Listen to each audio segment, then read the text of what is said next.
Perkenalkan, nama saya Nova Elizabeth Jambak, saya dari kelas 11 TKJ. Saya akan mempresentasikan bab 1 tentang penerapan instalasi, perawatan, serta perbaikan jaringan kabel dan nirkabel. A. Analisis jaringan komputer. Analisis jaringan komputer merupakan cara untuk menganalisis jaringan pada komputer, model OSI dalam jaringan komputer, serta pada topologi jaringan. 1. Memahami jaringan komputer. Jaringan dasar komputer merupakan sebuah konsep dari jaringan komputer yang melibatkan konsep-konsep fundamental dalam jaringan komputer, seperti struktur topologi, standar protokol, model OSI, serta jenis media transmisi data. 2. Arsitektur jaringan komputer. Arsitektur jaringan komputer adalah kerangka atau rancangan yang menggambarkan bagaimana komputer, perangkat keras, perangkat lunak, dan protokol dalam sebuah jaringan diorganisasikan agar dapat saling berkomunikasi dan bertukar data. A. Arsitektur jaringan komputer. Arsitektur jaringan komputer untuk menunjang konsep-konsep yang terdiri atas beberapa hal, yakni 1. Open system, 2. Scalability, 3.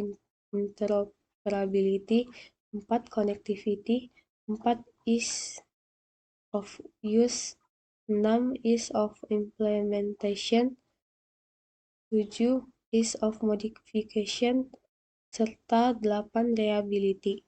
B. Open system. Open system adalah jaringan komputer atau jaringan yang terbuka dan mampu berkomunikasi dengan sistem lain tanpa terikat vendor tertentu karena menggunakan standar protokol terbuka.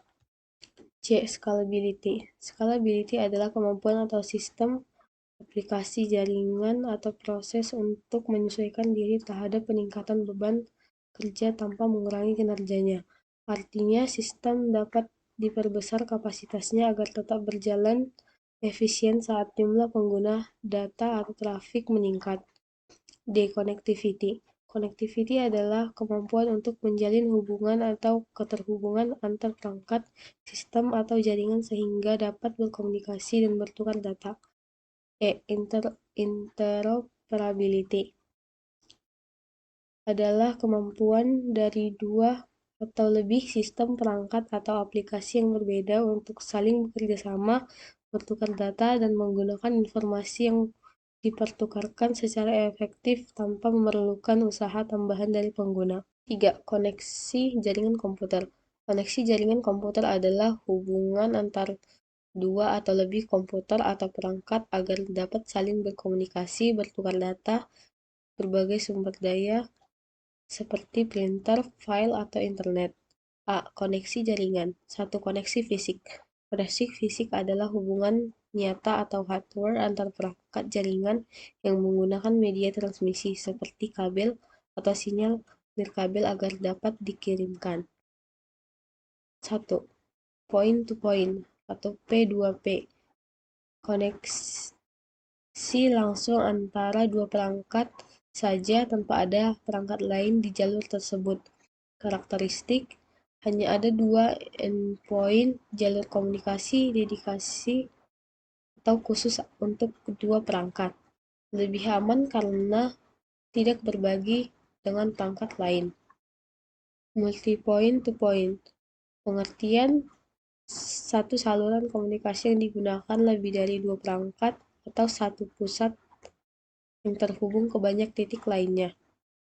Karakteristik: 1. Media komunikasi dibagi bersama. 2. Lebih hemat biaya karena tidak perlu jalur khusus untuk tiap perangkat.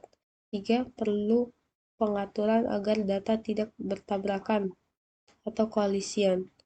Contohnya: 1. Beberapa komputer terhubung ke satu switch atau hub. 2. Jaringan Wi-Fi, 1 access point melayani banyak perangkat.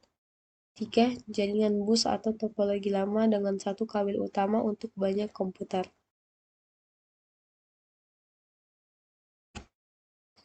2. Koneksi logika. Koneksi logika yaitu yang memuat tentang IP address subnetting. Koneksi logika dibagi menjadi 3 node yaitu node, subnet, segmen. 3. IP eksternal atau internal. IP internal digunakan untuk identifikasi perangkat dalam satu jaringan lokal atau LAN, contohnya dalam sebuah rumah atau kantor yang bersifat pribadi dan terbatas. IP eksternal adalah alamat publik yang ditetapkan oleh ISP untuk jaringan Anda agar dapat terhubung ke internet global dan bersifat unik untuk jaringan Anda di seluruh dunia. 4. IP dinamik atau statik. IP statik adalah alamat IP yang tidak berubah, cocok untuk server atau printer jaringan yang butuh akses konstan dan biasanya diatur manual. IP dinamis adalah alamat IP yang berubah-ubah diberikan oleh server DHCP saat perangkat terhubung, dan umumnya digunakan pada perangkat rumahan agar lebih mudah dikelola dan lebih murah.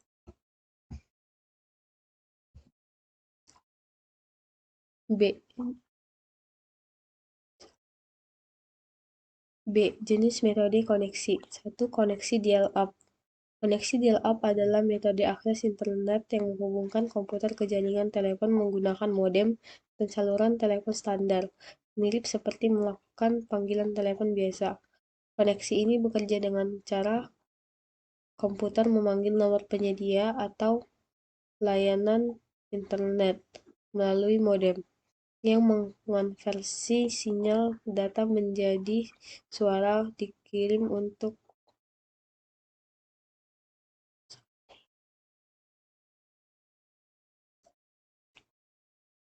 B. Jenis metode koneksi. 2. Koneksi logika. Koneksi logika yaitu yang memuat tentang IP address subnetting. Koneksi logika dibagi menjadi 3 node, yaitu node, subnet, segmen. 3. IP eksternal atau internal. IP internal digunakan untuk identifikasi perangkat dalam satu jaringan lokal atau LAN, contohnya dalam sebuah rumah atau kantor yang bersifat pribadi dan terbatas. IP eksternal adalah alamat publik yang ditetapkan oleh ISP untuk jaringan Anda agar dapat terhubung ke internet global dan bersifat unik untuk jaringan Anda di seluruh dunia.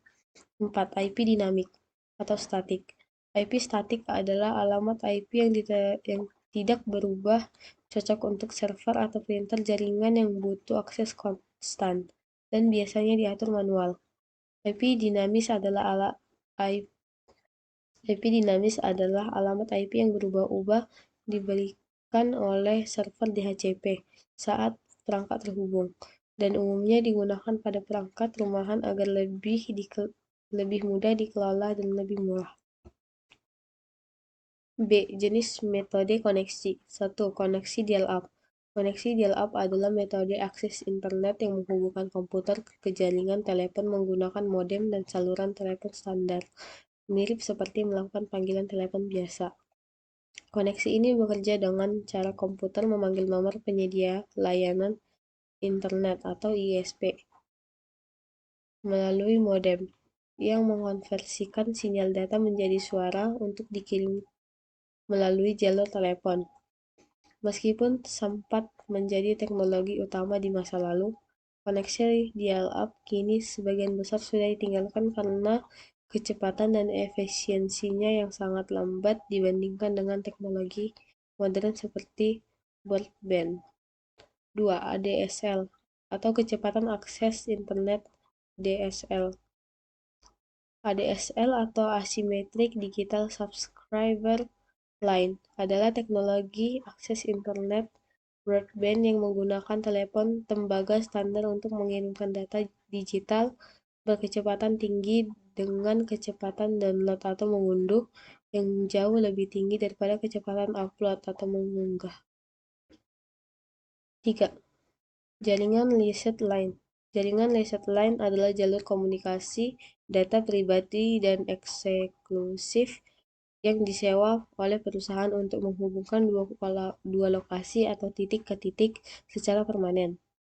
Berbeda dengan internet, biasanya licensed line tidak berbagi dengan pengguna lain, sehingga menyediakan bandwidth dedicated atau tersendiri yang memastikan koneksi stabil, keamanan data, dan berkecepatan tinggi yang konsisten untuk kebutuhan bisnis.